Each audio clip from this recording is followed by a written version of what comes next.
Good morning and welcome to week 2 of SP203. I am Worth Weller and I've seen a lot of participation so far in the discussions from last week and I really appreciate that, and I've tried to get back to each of you with some comments of my own. I'd like to point out that the due dates for this class, I set them up for Monday nights, okay? This gives you the opportunity to either work over the weekend or not work over the weekend, depending on your choosing, and then it gives you the opportunity to send me email on Monday if you still have questions before getting your major assignments in by Monday night.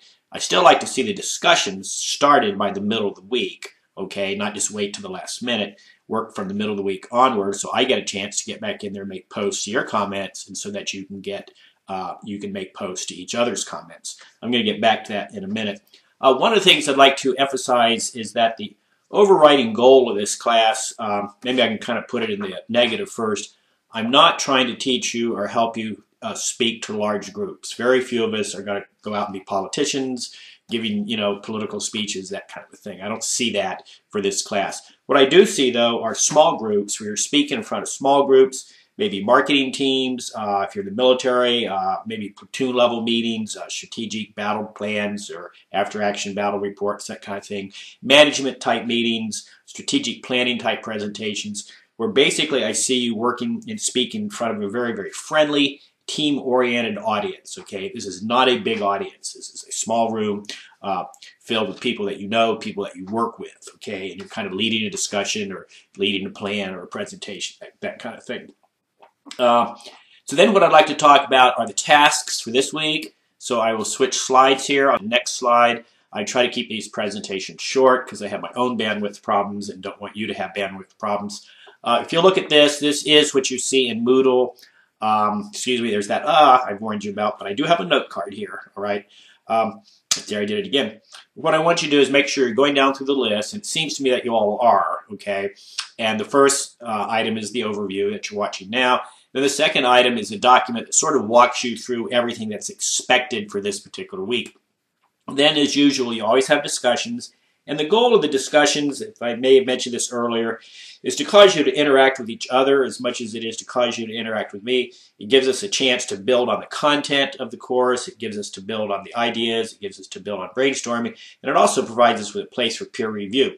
The thought here is that students build knowledge among themselves. It's not really instructors dumping knowledge into your head. It's you guys working together as a team, all right, to build and create new knowledge. That's learning theory applied right at this level in this internet course. Okay, that is the point of the discussions. You'll notice that really there's almost 3 discussions. There's 2 discussions related to the textbook this week. Please make sure you read the textbook chapters. Please make sure you read the, see the little PowerPoint lectures there. Make sure you go through those. Those are kind of chapter outlines is what they are. And then I cause you to answer some questions in the discussion. Your major project is a speech. It's an icebreaker speech. I give you the instructions there. And that is a speech done with a software called Audacity. Now, theoretically, last week you had time and found the material to download Audacity. So let me show you this slide. This is what Audacity looks like. It's not a huge download file. It's kind of nice. And it creates very lovely MP3 files is the goal here. You need to make sure they're MP3 files. As most of you know, that's what your iPods use, that kind of thing. Those are music files. They're sound files. And they must end in .mp3 when you're done. So what you do is you figure out where the record button is. That's the red button on the in the middle there. And you create your file. Now notice at the bottom of the slide, I've circled where it says change project rate. You don't really need that project rate that's listed there. You need one about 16,000. What that does is it creates a smaller file. It might not sound quite as pretty, but it takes up less bandwidth. When you go to upload it, it'll upload more quickly. So if you can remember, and sometimes I forget, change that first, that project rate, and you'll have a smaller file.